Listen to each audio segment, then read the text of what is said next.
Paris, Marseille, Bordeaux, Lyon. À travers tout le territoire, plusieurs milliers de Français se sont mobilisés pour bloquer le pays. À Montpellier, la place de la Comédie s'est remplie au fil de la journée, dans une ambiance plutôt bon enfant. Pourquoi on est là aujourd'hui? C'est pour le pouvoir d'achat. Depuis 2018, il n'y a rien qu'à changer. On est dans la merde jusqu'au cou et on y sera encore. Et rien ne change. Voilà, alors on manifeste pour ça, pour tout. Une journée de mobilisation citoyenne qui a débuté par endroits très tôt.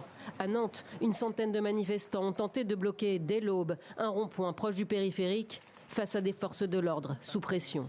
J'ai dit quoi? C'est le rond-point. Allez, merde! 80 000 agents déployés dans tout le pays avec pour ordre de lever immédiatement les blocages, comme ici, dans la région de Poitiers.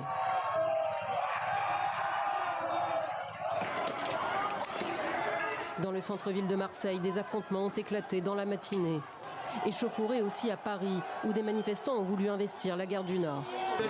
Je suis arrivée à 6 h du matin et j'attends que le gouvernement tombe et que Macron dégage. Tension également devant un lycée du 20e arrondissement de la capitale. Les lycéens comme les étudiants ont répondu en nombre à l'appel du mouvement Bloquons tout, soutenu par tous les partis de gauche et plusieurs syndicats, dont la CGT. On demande du changement et à chaque fois on a des premiers ministres qui sont dans le gouvernement de Macron depuis 2017, qui sont toujours pro-Macron. On ne taxe jamais les riches, c'est toujours les travailleurs qui payent, les étudiants, l'éducation nationale, la santé.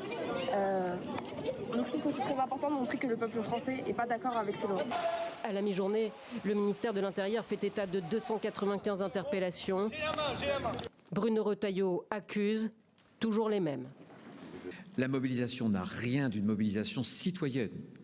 Elle a été détournée, confisquée, captée par la mouvance de l'extrême gauche, de l'ultra-gauche, appuyée par le mouvement des Insoumis. C'est très très clair, notamment dans les modes opératoires, dans les modalités.